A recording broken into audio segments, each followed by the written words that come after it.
Tuhan, secara khusus di bulan Mei, bulan misi bagi gerejamu di tempat ini. Terus sentuh hati kami Tuhan untuk melihat satu panggilan yang kudus dan mulia. Kami sudah menerima kasih karunia keselamatan itu. Tapi kami tahu masih banyak orang yang belum mengenal Engkau. Betapa Engkau Allah yang sungguh luar biasa. Penuh kasih, penuh kebaikan, penuh kemurahan. Engkau yang telah datang ke dalam dunia, mati dan bangkit untuk menebus dan menyelamatkan kami. Masih banyak yang belum mengenal Engkau Tuhan. Banyak yang belum percaya kepadamu. Sentuh hati kami Tuhan secara khusus. Di bulan Mei ini, kami terus berbicara tentang panggilan-Mu, misi pekabaran Injil. Bagaimana kami menjadi utusan-utusan-Mu, saksi-saksi-Mu. Kami terus berbenah diri. Karena itu juga Tuhan pada pagi hari ini, kembali Engkau proses kami. Sesuai dengan maksud dan kehendak-Mu di dalam penebusan-Mu yang luar biasa itu. Kami paham, kami mengerti apa yang menjadi tujuan kami diselamatkan. Tuhan tolong kami. Lewat firman yang akan kami pelajari, kami dikuatkan menjadi gereja-Mu yang menyatakan Injil-Mu. Tolong hamba dengan segala keterbatasan, kelemahan. Kiranya kuasa-Mu itu yang bekerja, menguasai hati pikiran hamba-Mu ini, untuk menyatakan firman-Mu sehingga hamba boleh menyampaikan dengan sebaik mungkin. Dan semua hanya untuk kemuliaan Tuhan. Dalam nama Tuhan Yesus. Amin. Silakan duduk Bapak Ibu Saudara. Selamat pagi. Shalom. Puji nama Tuhan. Mari saudara kita melihat satu bagian firman Tuhan. Kita akan melanjutkan pembelajaran kita dari kisah para rasul. Di bulan Mei ini, dalam bulan misi, kita sedang membahas kitab kisah para rasul. Dan mengingat minggu lalu yang hadir dalam kebaktian, kita sudah membahas di awal bagaimana kemudian Tuhan Yesus sendiri yang menyatakan langsung pada murid-murid dan tentu saja kepada setiap kita dalam panggilannya. Dan hari ini kemudian kita akan melanjutkan di dalam kisah para rasul pasal 2 ayat 42 sampai 47 dengan tema yang diberikan untuk sama-sama kita gumuli, yaitu gereja yang mencerminkan Injil. Saudara, mari melihat satu perikop yang ada dalam kisah para rasul pasal 2. Saya akan baca mulai ayat 41. Orang-orang yang menerima perkataannya itu memberi diri dibaptis, dan pada hari itu jumlah mereka bertambah kira-kira 3.000 jiwa. Saudara, konteks dari ayat 41 itu pada perikop sebelumnya. Ketika Petrus berkhotbah, begitu luar biasa pekerjaan Roh Kudus yang begitu dahsyat, lalu Petrus yang bekerja juga kemudian kepada orang-orang yang mendengarkan. Sehingga kemudian dikatakan hari itu jumlah mereka bertambah kira-kira 3.000 jiwa. Mereka bertekun dalam pengajaran rasul-rasul dan dalam persekutuan. Dan mereka selalu berkumpul untuk memecahkan roti dan berdoa. Maka ketakutanlah semua orang, sedang rasul-rasul itu mengadakan banyak mujizat dan tanda. Dan semua orang yang telah menjadi percaya tetap bersatu. Dan segala kepunyaan mereka adalah kepunyaan bersama. Dan selalu ada dari mereka yang menjual harta miliknya, lalu membagi-bagikannya kepada semua orang sesuai dengan keperluan masing-masing. Dengan bertekun dan dengan sehati mereka berkumpul tiap-tiap hari dalam bait Allah. Mereka memecahkan roti di rumah masing-masing secara bergilir dan makan bersama-sama dengan gembira dan dengan tulus hati sambil memuji Allah. Dan mereka disukai semua orang. Tiap-tiap hari Tuhan menambah jumlah mereka dengan orang yang diselamatkan. Saudara, bicara tentang gereja yang mencerminkan Injil, mau nggak mau saudara berarti kita akan ngomongin gereja. Ya, dan itu berarti termasuk dan paling utama boleh dikatakan ya kita, gereja, yaitu kita saudara ya. Kita di tempat ini, Gereja Kristen Kalam Kudus Surakarta. Karena itu saudara memulai khotbah ini, saudara saya mau mengajak saudara untuk memikirkan kondisi gereja kita saat ini. Wah, ini baru mulai khotbah ini sudah langsung yang berat gitu ya. Mikirin gereja ya. Mungkin ada, aduh gereja. Jangan saudara ya, kalau saudara mencintai gereja ini saudara, harusnya saudara senang memikirkan gereja ini.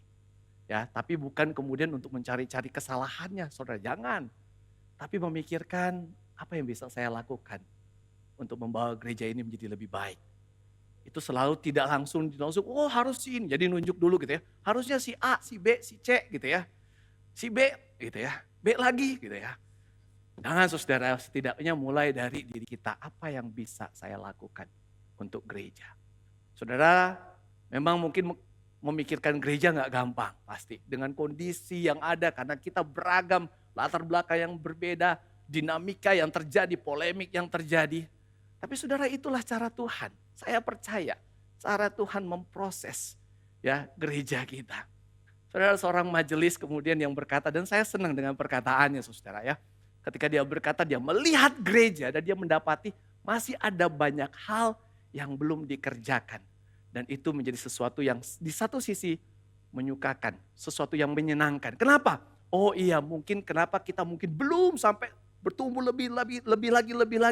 Ya karena memang masih banyak yang belum dikerjakan. Dia berkata, bayangkan kalau sudah mengerjakan semua, tapi kita begini-begini aja, gak bertumbuh, gak berkembang. Ah, ini parah gitu ya.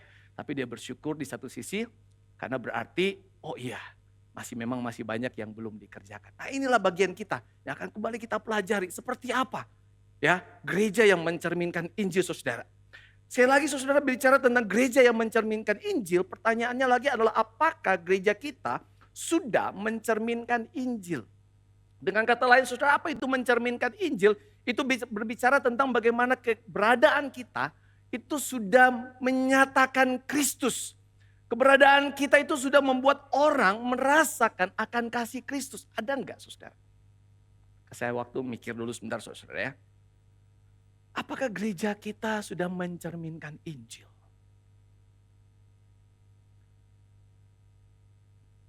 Kebetulan di sini tadi juga di KU1, hari ini di KU2 ada yang baru pertama kali mungkin hadir ya. Mungkin langsung bisa lihat ya dan menilai ini gereja kayak apa ya, gereja Kalam Kudus Surakarta ini. Apakah kita mengalami persekutuan yang hangat di gereja ini?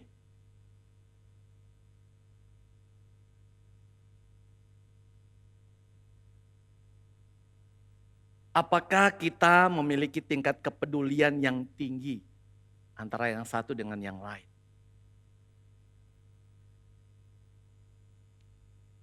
Coba kita cek saudara, hal yang paling sederhana lah ya. Pada waktu kita datang ke gereja, kita langsung cari tempat duduk, atau ada usaha untuk menyapa, memberi salam kepada yang lain. Atau bagaimana saudara? Demikian juga pada waktu kita pulang. Adakah kemudian kita langsung menyelamatkan diri masing-masing? Atau langsung, wah cepat-cepat ke kantin. Ya gak peduli, terhabis.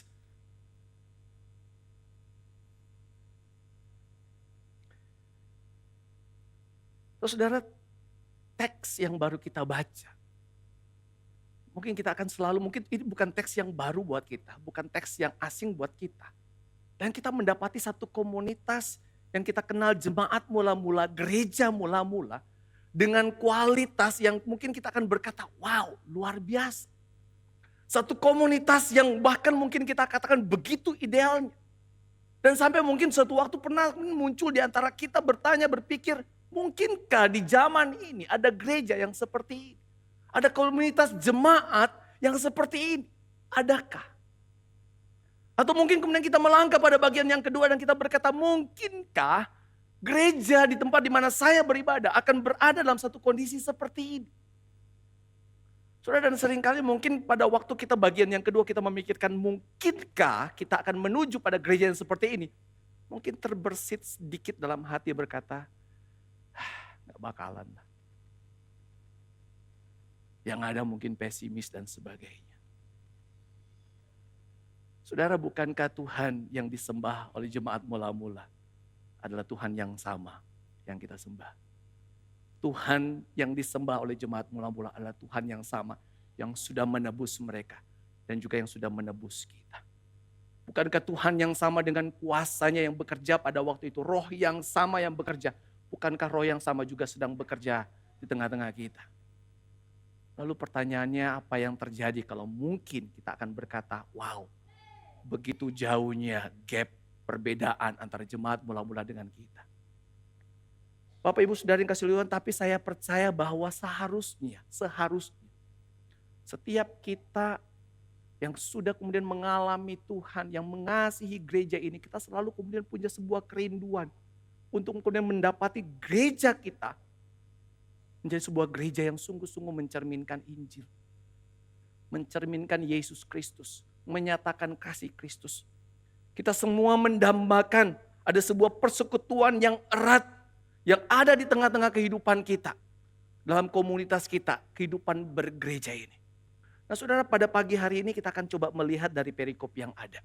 Kita nggak akan terlalu banyak melebar, saudara. Kita fokus apa yang disampaikan oleh firman Tuhan secara khusus dalam perikop yang sudah kita baca ini. Saudara, setidaknya ada beberapa hal yang mau saya bagikan pada pagi hari ini. Yang pertama, saudara, Tuhan. Selalu Tuhan, saudara, adalah sumber dari gereja yang mencerminkan Injil. Sama halnya ketika Kejadian pasal 1 berkata, pada mulanya Allah, demikian juga gereja ada itu karena Allah yang berinisiatif melalui anaknya Yesus Kristus, lalu kemudian menghadirkan gereja di tengah-tengah kemudian dunia ini. Semua itu dimulai dari Tuhan. Kalau kita baca di dalam ayat 41 saudara dan ayat 44, saudara di situ ada bagian yang kemudian menjelaskan dengan sangat detail tentang orang-orang jemaat mula-mula. Di dalam 41 dikatakan mereka yang memberi diri dibaptis. Diperjelas dalam ayat 44 yaitu mereka yang telah menjadi percaya pada Yesus Kristus sebagai Tuhan dan Juru Selamat. Mereka yang sudah mengalami penebusan di dalam Yesus Kristus. Mereka yang percaya bahwa Yesus yang tersalib, yang mati itu juga adalah Yesus yang bangkit dari antara orang mati. Mereka percaya itu saudara. Inilah kemudian orang-orang yang ada pada jemaat mula-mula. Orang-orang yang kemudian berkumpul bersama, bersekutu bersama dan menyatakan Kristus. Dan luar biasanya saudara, di dalam ayat 47 itu satu kalimat yang itu menjadi kerinduan banyak gereja sebenarnya. Tuhan menambah-nambahkan jumlah mereka. Tuhan menambah-nambahkan jumlah mereka. Kalau kita notice saudara dengan gereja kita, ya, saya bergabung dengan gereja ini sejak 2012. Sampai hari ini kalau saudara perhatikan jumlah kehadiran, ya mungkin kalau kita mau dan itu menjadi sesuatu yang penting, maka kurang lebih sama saudara. Dari sejak saya masuk sampai sekarang, ibadah 4 kali, dari dulu sudah 4 kali ibadah dan kurang lebih sama. Mungkin kita akan bertanya apa yang terjadi. Ada yang coba menghibur, ya sekian belas tahun sejak Pak Bil masuk, yang sudah dipanggil sama Tuhan kan juga lumayan gitu kan. Banyak, tapi juga kemudian banyak yang nambah, jadi ya berimbang lah. Yang pergi dan yang datang berimbang. Mungkin kita optimisnya seperti itu. Tapi saudara sekali lagi ini menjadi sebuah concern kita. Tentang gereja Kristen Kalam Kudus Surakarta, kita yang ada di sini. Saudara, setidaknya ketika saya berbicara tentang Tuhan yang menjadi sumber yang pertama ini saudara. Ini sangat penting dengan keberadaan kita. Ini akan sangat mempengaruhi kita saudara. Di dalam kita berkomunitas, dalam kita berinteraksi satu dengan yang lain, dalam kita berespon, bereaksi dengan apa yang terjadi dalam komunitas kita. Bagaimana kita menanggapi akan program yang ada, gerakan yang ada, itu akan sangat dipengaruhi apakah kita sudah mengalami penebusan dalam Tuhan atau tidak. Apakah kemudian kita menjadi berkat atau menjadi batu sandungan buat orang lain. Itu sangat dipengaruhi apakah saya pribadi sudah mengalami penebusan dalam Tuhan. Bapak Ibu Saudara yang kasih oleh Tuhan, kalau kita melihat apa yang terjadi dengan jemaat mula-mula. Kalau kita mengingat apa yang dikatakan oleh pendeta Jimmy Setiawan pada minggu yang lalu. Sampai kemudian ada yang dikatakan ini kisah para rasul adalah Injil Roh Kudus. Artinya bagaimana Roh Kudus sebenarnya, bahkan ada yang berkata Kalau dalam yang saya pernah dengar, saudara, ini kisah para rasul. Sebenarnya kisah karya Roh Kudus. Bagaimana Roh Kudus bekerja begitu hebat. Yang memungkinkan mereka yang juga manusia biasa, saudara. Jemaat ini bukan orang-orang yang kemudian disebut malaikat tanpa dosa, tanpa celah. Enggak, saudara, sama dengan kita. Tapi ketika mereka benar-benar mengalami satu kelahiran baru, mereka mengalami satu pemulihan, menjadi ciptaan baru. Mereka benar-benar berupaya, berusaha untuk berubah. Dan itu dimulai dari ketika mereka menerima Yesus Kristus sebagai Tuhan dan Juru Selamat. Oh saudara, saya percaya akan sangat berbeda dengan orang yang belum memiliki Tuhan. Orang yang belum menjadi orang percaya. Saudara, saya percaya orang yang akan dituntun oleh Tuhan dalam hidup dia. Dia selalu ada kegelisahan ketika dia berada dalam satu kondisi yang tidak benar. Ketika dia melakukan sesuatu yang tidak baik. Ketika dalam sebuah komunitas lalu kemudian dia tidak menjadi seperti seharusnya. Ada sebuah kegelisahan, ada sebuah perbedaan saudara yang akan nampak. Saudara, ini menjadi sesuatu yang penting pada waktu saya memikirkan hal ini. Berbeda dalam cara kita berpikir. Akan berbeda dalam cara pandang. Berbeda dalam pengembangan prinsip. Cara berbicara, cara bersikap, cara menanggapi. Terlebih soal isi hati. Saudara. Kenapa? Karena jelas. Satunya itu belum di dalam Tuhan, yang satunya sudah di dalam Tuhan. Hal ini saja sudah menjadi sebuah perbedaan. Nah saudara, yang bagian yang pertama ini maka saya kemudian memikirkan ada dua hal saudara. Ketika mungkin kita dalam hidup ini satu waktu Anda dapat kesempatan, dan saya percaya itu dalam pimpinan Tuhan mungkin. Mungkin kita akan berkata, mengapa kehidupan saya tidak berubah? Karakter saya tidak berubah. Kecenderungan saya yang jahat tidak berubah. Tetap menjadi pribadi yang kasar. Mengapa saya tidak ada rasa takut akan Tuhan? Tidak ada rasa gelisah ketika melakukan dosa. Tidak peduli dengan orang lain. Saudara, saya kemudian berpikir, yang pertama saudara mungkin memang secara status KTP, saudara, status KTP ya. Identitas, saudara mungkin Kristen. Tapi saudara bukan anak Tuhan. Anda belum sungguh-sungguh percaya kepada Yesus Kristus sebagai Tuhan dan Juru Selamat. Anda belum dilahir barukan. Anda belum mengalami satu kondisi yang saya katakan ajaib. Kita di dalam Tuhan dan Tuhan di dalam kita. Yang membuat kita kemudian akhirnya hidup selalu bertentangan dengan firman Tuhan. Selalu bertentangan dengan kehendak Tuhan. Selalu bertentangan dengan tuntunan Roh Kudus. Jangan-jangan memang kita belum mengalami pemulihan, penebusan di dalam Yesus Kristus. Yang kedua saudara, kita mungkin memang sudah sudah mengalami penebusan dalam Kristus Yesus sebagai Tuhan dan Juru Selamat. Tapi kita belum sungguh-sungguh sepenuhnya berulang-ulang untuk kemudian menyerahkan seluruh hidup kita pada Tuhan. Kita masih suka dengan kehidupan lama kita masih suka dengan manusia lama kita masih suka dengan kemudian berpegang, bergantung, mengandalkan diri sendiri. Kita masih kemudian merasa ya memang ini saya dengan kehidupan saya.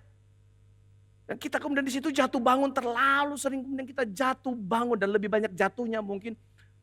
Kenapa? Karena kita memang belum sungguh-sungguh untuk menyerahkan, menaklukkan diri kita di bawah Tuhan. Kita belum sungguh-sungguh menaklukkan hidup kita, karakter kita, ambisi kita, kelemahan-kelemahan kita di bawah kuasa Tuhan. Saudara, saya mau berkata bahwa tidak akan pernah ada perubahan yang radikal selama kita tidak pernah sungguh-sungguh menaklukkan seluruh hidup ini pada Tuhan. Tidak akan pernah, saudara. Saudara, ada satu kata yang penting. Ada satu kata yang penting ketika kita rindu menaklukkan diri kita di bawah kuasa Tuhan. Yaitu rendah hati. Rendah hati.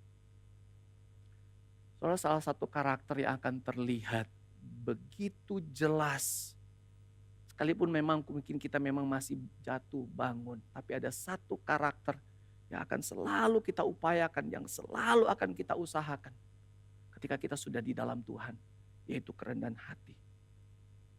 Karakter Kristus itu yang ada di dalam diri kita, saudara. Kerendahan hati. Ketika kita tahu siapa Tuhan yang berkuasa atas hidup ini. Tuhan yang bertahta atas hidup ini. Maka kita akan menjadi pribadi yang rendah hati. Menarik saudara, seperti yang pernah disampaikan oleh pendeta Evian, yang mengutip juga perkataan dari pendeta Rahmiati. Kita kenal Tuhan, kenal diri, tahu diri. Dan hanya orang-orang yang rendah hati, yang akan kemudian sungguh-sungguh dia menjalani hidup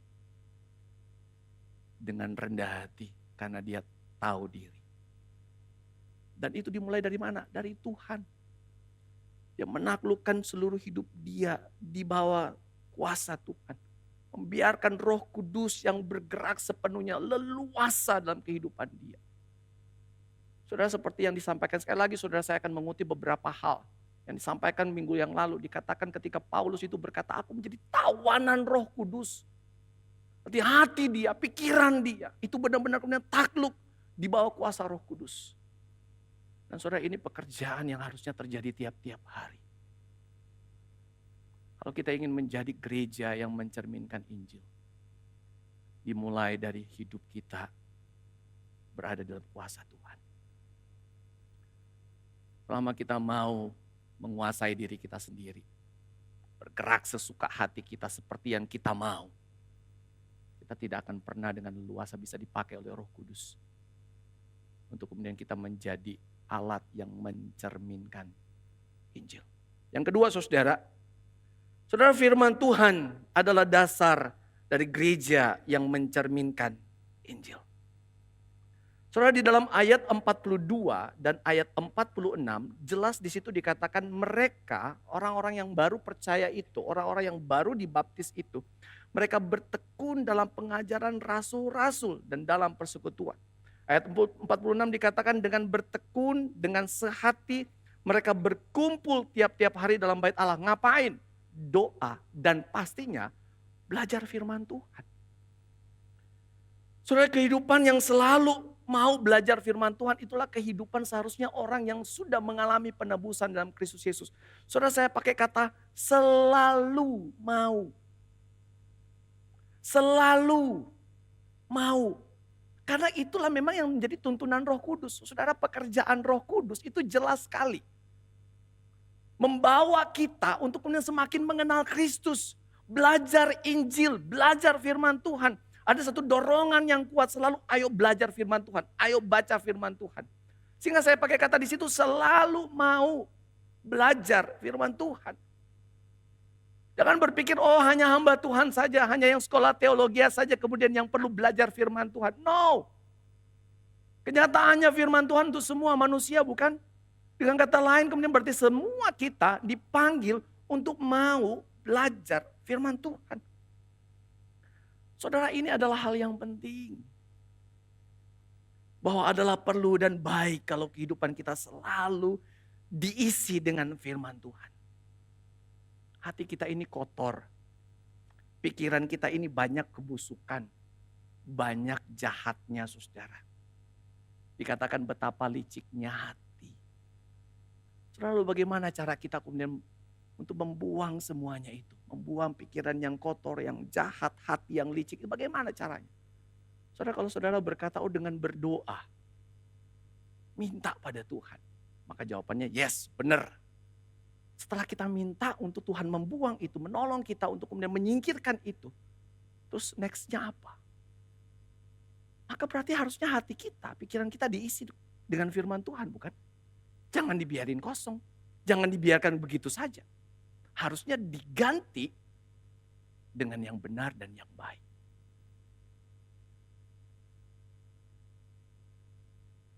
Bapak Ibu Saudara yang kasih oleh Tuhan,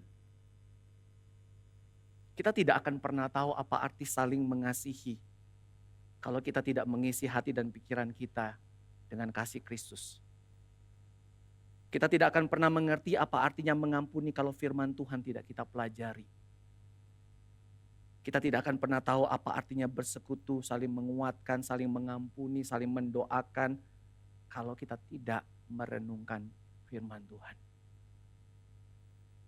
Kita tahu saudara banyak orang pintar, belajar Alkitab, belajar teologi, tapi bukan orang Kristen. Mereka tidak percaya pada Yesus. Kenapa? Karena memang firman itu ditutup untuk mereka. Mereka punya kesempatan, punya akses yang luar biasa. Saudara jangan berpikir bahwa kemudian bahwa ini semua pasti langsung bisa kemudian paham, mengerti dan sebagainya. Enggak, saudara, kalau bukan dianugerahkan oleh Tuhan, kita nggak mungkin mengerti. Dan kalau Tuhan memberikan kesempatan kepada kita, orang-orang yang sudah ditebus untuk kita belajar firman Tuhan, mari saudara, kita belajar firman Tuhan.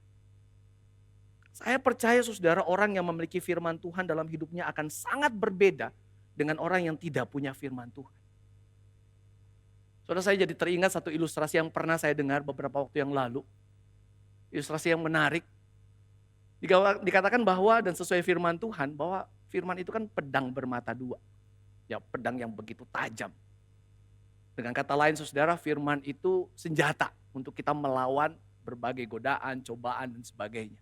Yesus sendiri pada waktu dicobai di padang gurun, dia pakai firman untuk melawan cobaan itu, bukan godaan itu. Dia pakai firman, 3 kali dia dicobai, 3 kali dia memakai firman. Firman itu senjata. Nah, saudara, dari ilustrasi yang saya katakan, dikatakan begini, bayangkan kalau di gudang senjata kita saudara, lalu kemudian senjata yang ada cuma satu. Sedangkan kita harus menghadapi berbagai situasi dalam hidup ini. Ketika kita kemudian bicara tentang mau mengampuni, waduh, iblis berkata, ngapain ngampuni dia? Kita melawan godaan iblis. Ngapain ngampuni dia? Kita cepat-cepat ambil ayat. Ayat yang kita ingat, Yohanes 3:16. Yohanes 3:16. Pada waktu mungkin kemudian kita bicara tentang, yuk datang rendah hati minta maaf. Aduh, tapi iblis berkata, jangan, ngapain kamu minta maaf? Kita cepat-cepat mau cari senjata. Yang ada apa? Yohanes 3:16. Ketika ada godaan, ayo tahan. Kesehatanmu ingat.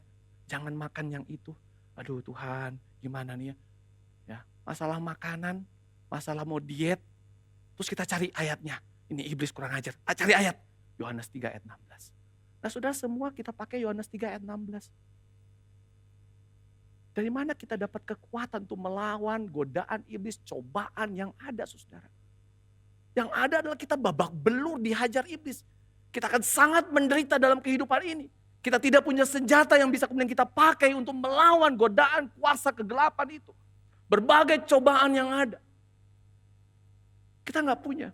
Mungkin ada yang berkata, syukur-syukur kalau dia masih punya Yohanes 13. 3:16. Jangan-jangan di gudang kosong malahan. Gak ada sama sekali. Apa yang terjadi? Saudara, saya ingat itu dan iya Tuhan. Betapa kita membutuhkan firman dalam hidup kita setiap hari. Sekali lagi saudara, saya percaya orang yang memiliki firman akan memberikan suatu keadaan yang berbeda di mana dia berada dan tentu saja keadaan yang lebih baik. Saya pernah melihat bagaimana kemudian orang-orang yang benar-benar terus bertekun dengan firman dan mereka diperhadapkan dengan begitu beratnya tantangan. Tapi mereka terus bertekun dengan firman, terus bertekun dengan firman. Dan kemudian orang itu menjadi berkat di tengah-tengah keluarga itu. Dan saya percaya itu pun bisa terjadi pada kita. Bukan hanya di tengah-tengah keluarga kita, tapi juga dalam komunitas kita di gereja ini. Karena itu saudara, mari kita bangun kehidupan persekutuan kita dalam kebenaran firman Tuhan. Saudara, kita mau belajar firman Tuhan. Saudara boleh colek kiri kanan mungkin belajar firman Tuhan ya. Kasih tahu yang di kiri dan kanan. By the way saudara, sedikit promosi saudara ya. Udah nonton podcast? Podcast gereja? Banyak yang bengong. Belum kan? Nonton saudara. Kebetulan ada saya di situ. Hostnya saya lagi. Saya jamin saudara, setelah Anda nonton podcast gereja 1 jam itu saudara, setelah itu saya jamin Anda akan bosan lihat saya. Paul udah bosan lihat saya. Tapi saudara, yang saya katakan begini, gereja kita sedang mengadakan gerakan pemuritan. Ya, mari saudara, kita belajar bersama-sama. Semua kita jadi murid Kristus. Caranya bagaimana? Belajar firman Tuhan. Belajar firman Tuhan. Hubungi siapa? Pendeta Evian aja. ya. Nanti penginjil Hendra. Balik-balik nonton podcast lah kira-kira begitu ya. Jadi itu yang kedua saudara. Kalau kita sungguh mau menciptakan sebuah gereja yang mencerminkan Injil, dasarnya firman yang ada di dalam hidup kita, yang kemudian kita lakukan, terus kita bertumbuh. Sehingga kehidupan kita pada akhirnya mempermuliakan nama Tuhan. Yang ketiga saudara, tulus hati adalah langkah awal terbangunnya gereja yang mencerminkan Injil. Saudara, saya ambil satu bagian ini karena kita konteksnya ngomongin gereja, kita ngomongin tentang komunitas. Dan itu berarti interaksi antara satu dengan yang lainnya. Saudara perlu paham, kita ratusan orang ada di gereja ini saudara, dengan latar belakang yang berbeda, karakter yang berbeda saudara, macam-macam saudara yang ada di gereja ini. Dan saudara, satu kata yang sangat penting yang kita butuhkan di dalam kemudian komunitas kita ini adalah ketulusan. Saudara, di dalam ayat 46 bagian B, di situ dikatakan mereka memecahkan roti di rumah masing-masing secara bergilir dan makan bersama-sama dengan gembira dan dengan tulus hati saudara. Ada tulus hati karena di situ bicara tentang ada yang memberi, ada yang menerima saudara. Ada interaksi satu dengan yang lainnya. Saudara, saya percaya bahwa setiap kita memang dipanggil untuk menjadi orang-orang yang tulus hatinya. Kenapa? Karena bukankah penebusan yang kita terima dalam Yesus Kristus adalah penebusan yang memperdamaikan. Yesus memperdamaikan kita manusia yang berdosa dengan Allah yang murka. Dan kemudian Yesus memperdamaikan kita juga dengan sesama kita. Memang pada bagian yang lalu, minggu lalu saudara dikatakan juga dengan dunia ini. Tapi saya mau fokus tentang bagaimana relasi kita dipulihkan harusnya. Tuhan menghancurkan pemisah-pemisah antara manusia satu dengan yang lainnya. Itu yang Kristus kerjakan. Maka saudara menjadi sebuah hal yang aneh kalau Kristus sendiri sudah memperdamaikan. Lalu kita sendiri yang terus menerus bertahan dengan benteng kita, dengan tembok kita. Membuat sekat, membuat benteng, membuat tembok pemisah dengan orang lain. Adalah hal yang aneh saudara. Kalau kemudian kita mulai memilih-milih orang. Siapa yang mau saya kasihi dengan tulus. Siapa yang, tolong jangan dekat-dekat ya, tolong jangan dekat-dekat. Gak bisa saudara kita hidup dalam satu gereja, satu komunitas seperti itu. Dalam pandangan manusia, pandangan dunia, yes kita berbeda. Tetapi di hadapan Tuhan, kita mengalami penebusan yang sama bukan? Jangan lupakan itu. Kasih karunia yang sama kita terima. Ketika engkau berkata, engkau anak Allah, oh puji Tuhan, aku juga. Amin? Amin? Katakan di sebelah, kamu anak Allah. Ya, kasih tahu saudara. Jadi sama-sama kita anak Allah. Nah kalau kita sama-sama anak Allah saudara, maka kita terus perlu benar-benar mengembangkan. Ini gak mudah. Kenapa? Sekali lagi saudara bicara tentang karakter. Saudara, beberapa waktu yang lalu udah cukup lama saya diskusi dengan istri. Bicara tentang karakter. Betapa sulitnya karakter itu berubah. Ketika di dalam pasutri kami kelompok kadang-kadang melihat kenapa ya kita seperti ini kok susah. Oh ternyata karakternya turunan dari orang tua. Ya orang tua seperti ini ya kita kemudian seperti itu. Nanti anak-anak kita seperti itu. Dan tidak sedikit yang berkata, lihat si David anak saya ya. Persis kayak papanya. Sampai seperti itu saudara.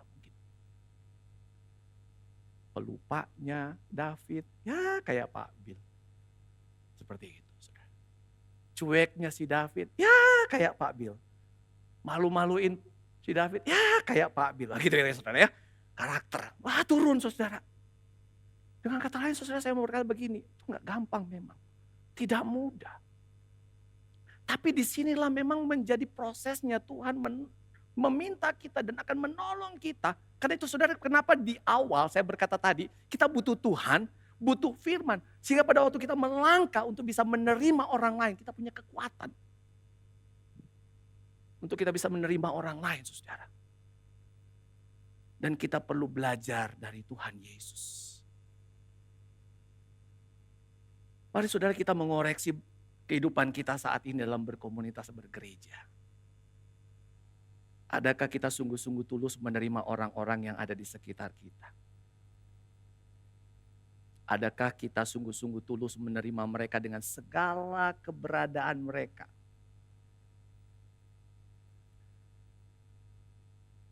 Kalau dia berbuat salah, adakah kita tulus ingin mengampuni dia? Ketika kita tersenyum kepada orang lain, adakah kemudian senyuman kita adalah senyuman yang dari hati?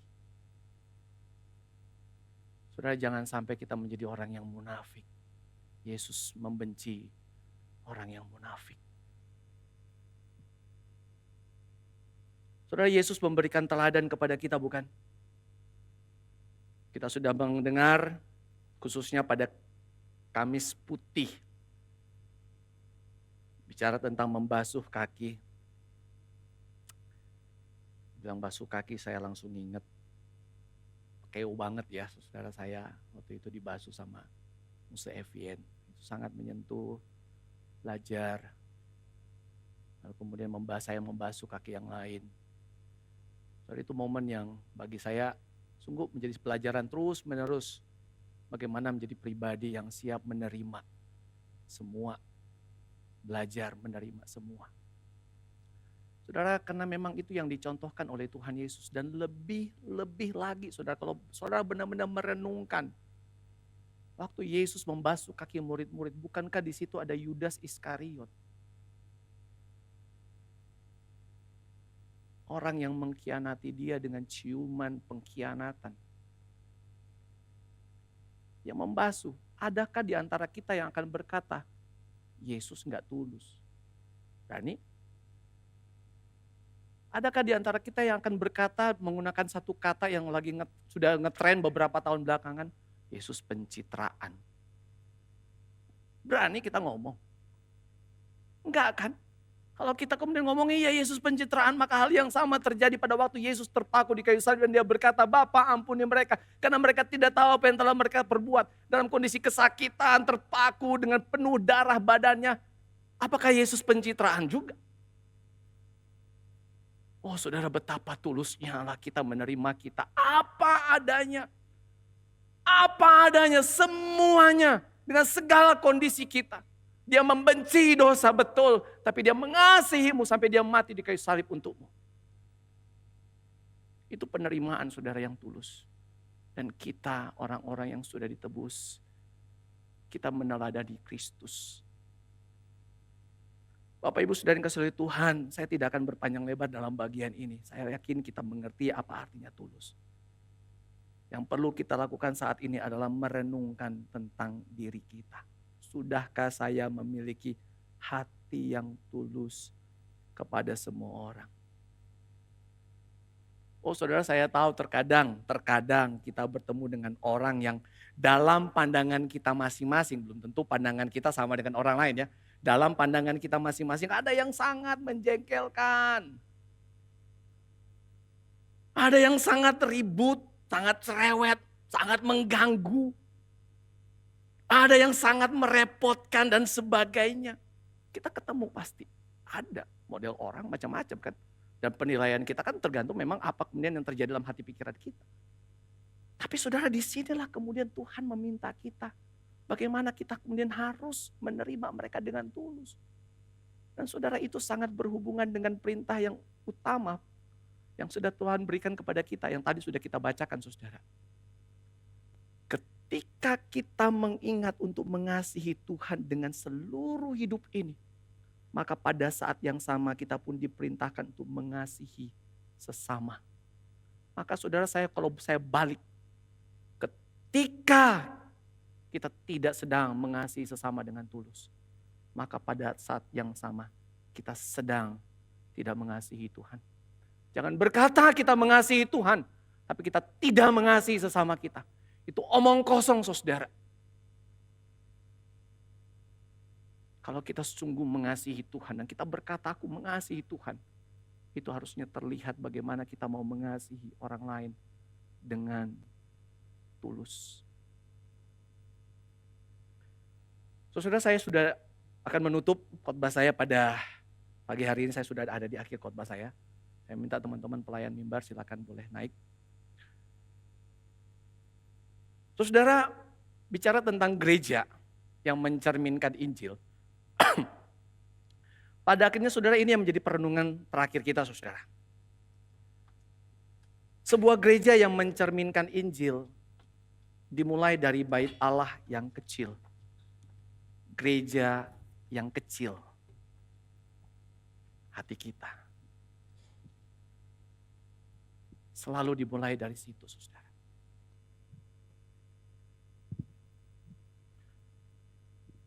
Dikatakan bahwa hatimu, hidupmu adalah bait Roh Kudus, bait Allah. Kalau kita ingin membawa gereja kita di tempat ini menjadi gereja yang mencerminkan Injil, itu selalu dimulai dari gereja yang kecil ini. Hati yang kecil ini. Tapi bukankah hati ini yang paling utama buat kita? Yang kadang bahkan mungkin seringkali begitu sulitnya mau kita serahkan pada Tuhan. Yang satu ini begitu kuat kita genggam dan sulit untuk kita serahkan pada Tuhan. Saudara, biarkan Tuhan dengan leluasa memenuhi dan menguasai hati kita. Oh saudara, sebagai hamba Tuhan di gereja ini, saudara, saya sungguh membayangkan ketika setiap hati kita yang kecil itu dipenuhi dan dikuasai oleh Tuhan. Sehingga hati ini selalu terarah hanya untuk menyenangkan Tuhan. Saudara, bayangkan apa yang akan terjadi. Apa yang akan terjadi terhadap komunitas kita. Apa yang akan terjadi terhadap gereja kita. Ketika dimulai dari yang kecil ini dikuasai, setiap hati dikuasai oleh Tuhan. Saya melihat kebangunan rohani saudara. Kasih yang begitu menakjubkan terjadi di gereja ini. Rindukah saudara? Maukah saudara?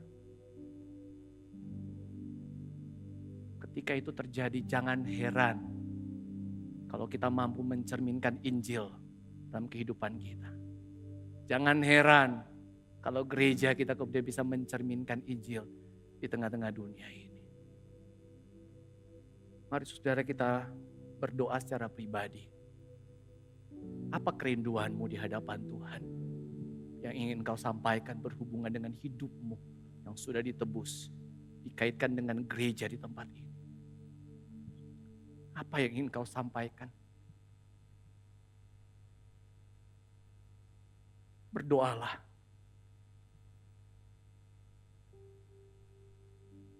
Secara khusus mungkin mau kita kembali untuk mengatakan, Tuhan, kembali aku mau mempersembahkan hati ini. Maka persembahkanlah saudara. Serahkan itu utuh, sepenuhnya. Diisi oleh Tuhan. Dipenuhi oleh Tuhan. Berdoalah.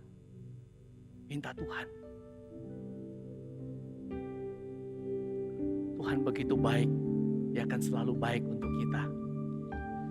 Ku tak dapat lupakan kebaikan yang ku terima, pengorbananmu yang mulia, jadikan ku berharga.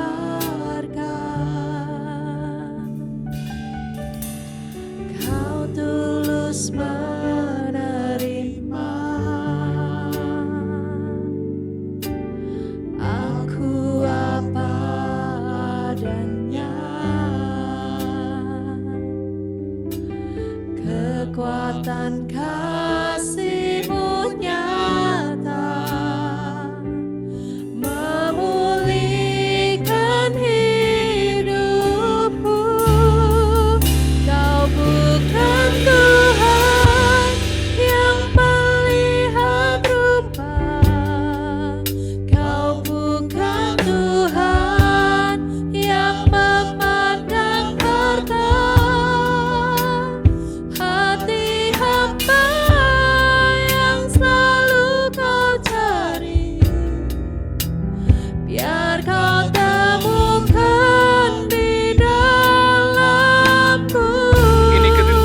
Tuhan. Selama kami hidup, kami mau menyembah-Mu. Kami mau menyerahkan seluruh hidup kami padamu. Berarti bagiku yang terbaik yang ada padaku, ku persembahkan kepadamu, Yesusku. Tuhan, kami tahu yang terbaik yang ada pada kami adalah hati kami. Itu yang terbaik Tuhan. Karena memang itu adalah tempat-Mu. Tempat Engkau berdiam. Tempat yang paling Engkau rindukan. Sehingga kehidupan kami yang sudah mengalami penebusan dalam Kristus, hidup kami terus boleh diubahkan.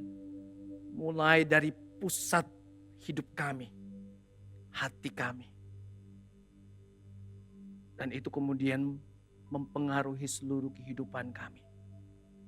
Perkataan kami adalah perkataan berkat. Sikap kami adalah sikap yang mencerminkan kasih-Mu. Perbuatan-perbuatan kami adalah perbuatan yang memuliakan nama Tuhan. Sehingga sungguh Tuhan, seluruh kehidupan kami mampu mencerminkan Injil-Mu. Kami mampu menyatakan Kristus yang hidup di dalam kami. Pada akhirnya Tuhan, kami umat-Mu di tempat ini, kami boleh dimungkinkan jadi gereja yang mencerminkan Injil. Gereja yang terus menyatakan Kristus. Dan melalui gereja-Mu di tempat ini Tuhan, banyak orang boleh mengenal Yesus Kristus, Tuhan Juru Selamat dunia. Terima kasih untuk berita firman-Mu bagi kami pada pagi hari ini Tuhan. Teruslah kiranya Engkau bermurah hati, memproses kami, memproses hati kami, hanya bagi kemuliaan-Mu. Dalam nama Tuhan Yesus. Amin.